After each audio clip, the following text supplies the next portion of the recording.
Good morning, students. Today we are going to see about the chromatography.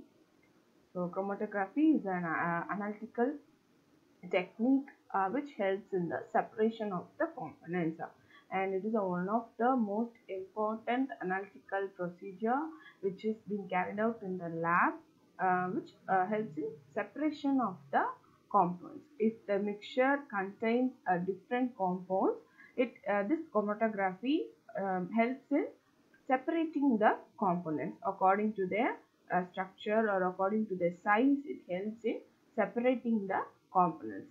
So let's see one by one. So first we have to know about what is chromatography and how the separation process. I've already told you it helps in the separation of the mixture of compounds.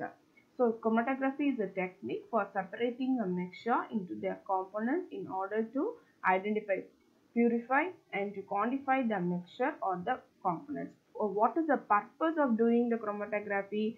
This chromatography helps in analyze the components, then identification of the components, purification of the components, and to quantify the components. What are the components which we got after the separation? We can quantify the components. So it is a laboratory. What is a chromatography? Is a laboratory technique for the separation of the mixture. And how this process which has been carried out, it helps by the two phases. It is being done by the two phases, that is mobile phase and the stationary phase. The mixture is dissolved in a fluid called the mobile phase. So mixture means here it is a sample. So what is the sample which we want to separate? No, that sample will be mixed with the mobile phase. That will be in the liquid form. So that is called as a mobile phase, and which carries it through a structure holding the another material, which is called as a stationary phase. That fluid which moves or flows on the another structure, and that is called as a stationary phase. So with the help of this mobile phase and stationary phase only, the separation of the samples will be taken place. The various constituents of the mixture travel at the different speeds, causing them to separate. So when the samples which is being mixed with the mobile phase, when it moves through the stationary phase, what happens? It travels in the different speeds.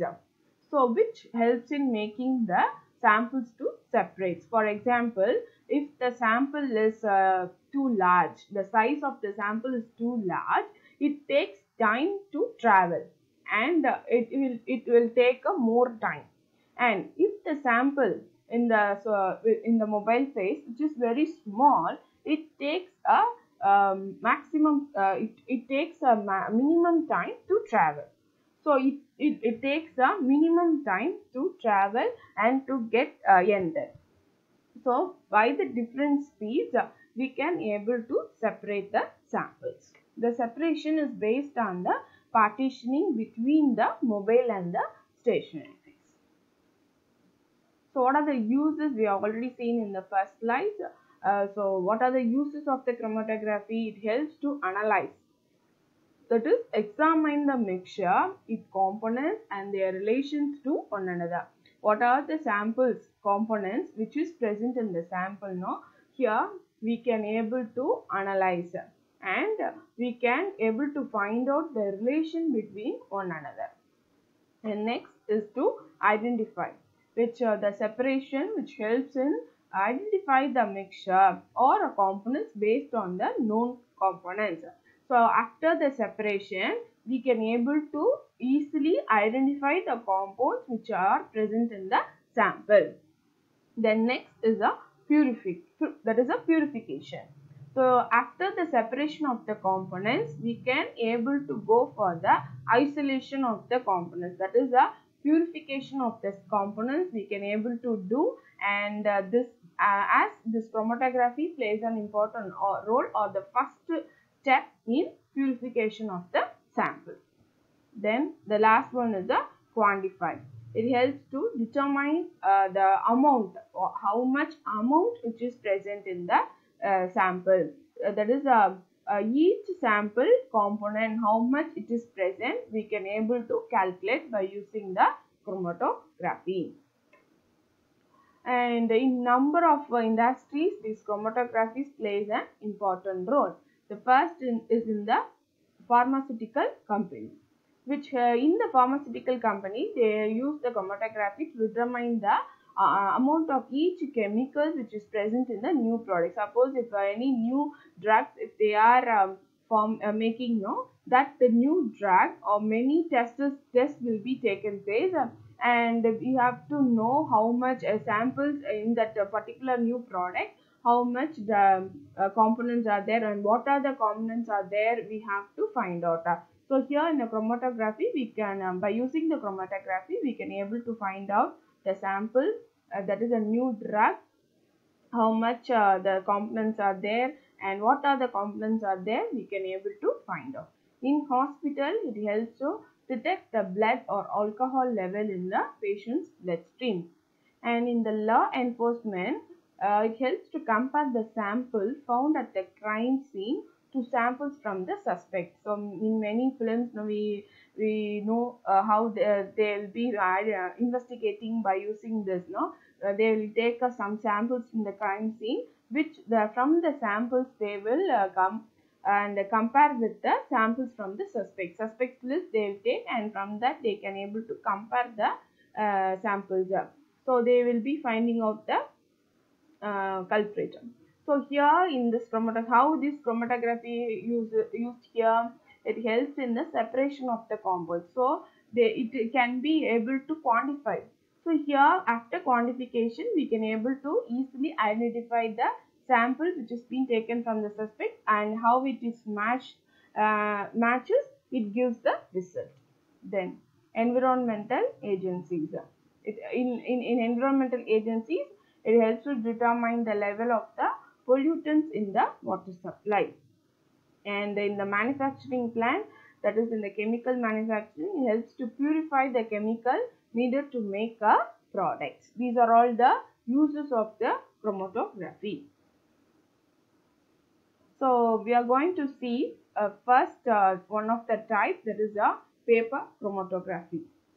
So chromatography is a method of separating, identifying various components in the mixture which are present in a small, even in a small trace quantity that the sample is present, we can able to separate and identify the sample. There are different types of chromatography, on which one of the types is a paper chromatography.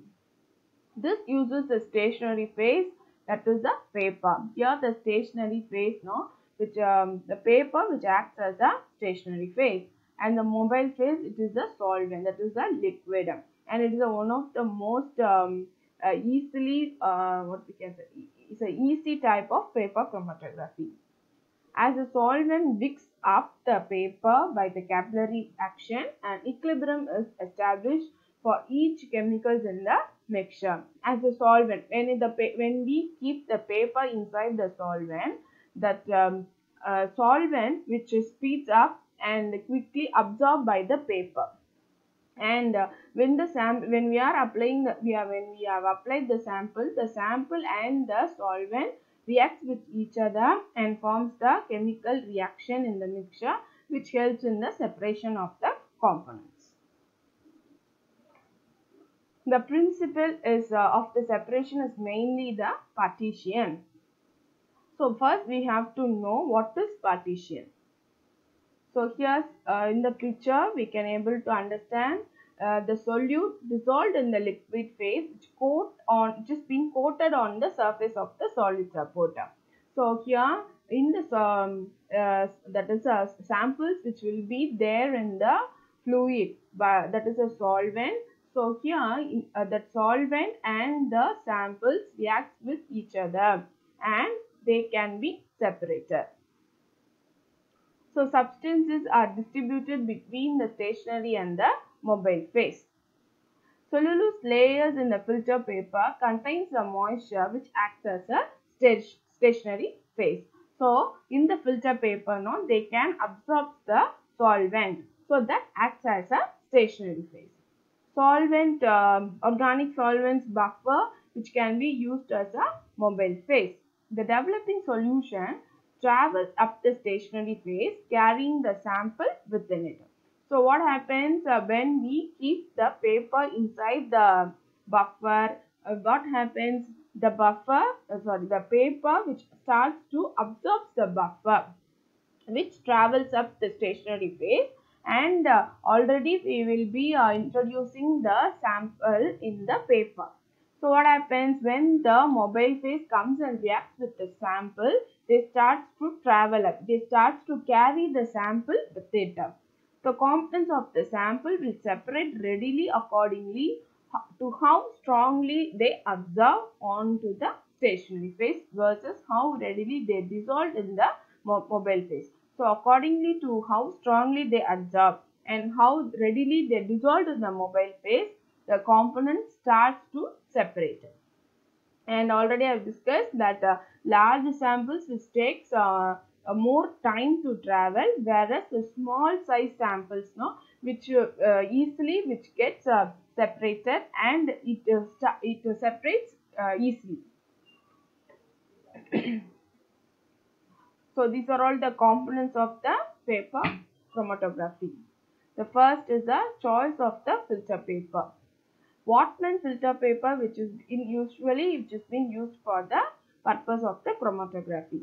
In general, this paper contains 98 to 99% of the cellulose, and there are various grade and types of the paper which are available for the separation of the sample. And the next one is the preparation of the paper. The paper has to be prepared before we are using the chromatography. It has to be cut. The paper has to be cut in the desired shape and size depending upon the work which we are going to carry out. The starting line is marked on the paper with an ordinary pencil 5 cm from the bottom edge. So from the bottom edge we have to draw a line that is 5 cm above the bottom. By using the pencil, ordinary pencil, we have to draw a line, and on the starting line marks are made 2 cm apart from each other. So on the line we have drawn now, in that we have to mark a dot that is 2 cm apart from each other. And why we are doing this? In the dot we are going to introduce the sample.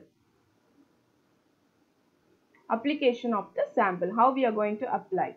The sample mixture to be separated is applied as a small spot on the origin. Already we have drawn the line now. In that line we have to apply a small spot of the sample. The spot is dried on the filter paper and is placed in the developing chamber. And here the micropipette or glass can be used to introduce the sample on the spot. And here the capillary is used for the sample application. Solvents.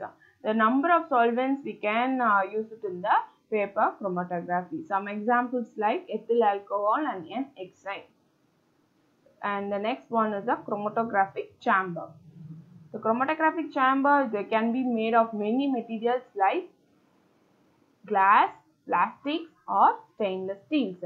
And the glass tanks are preferred most, and it has been used in the lab.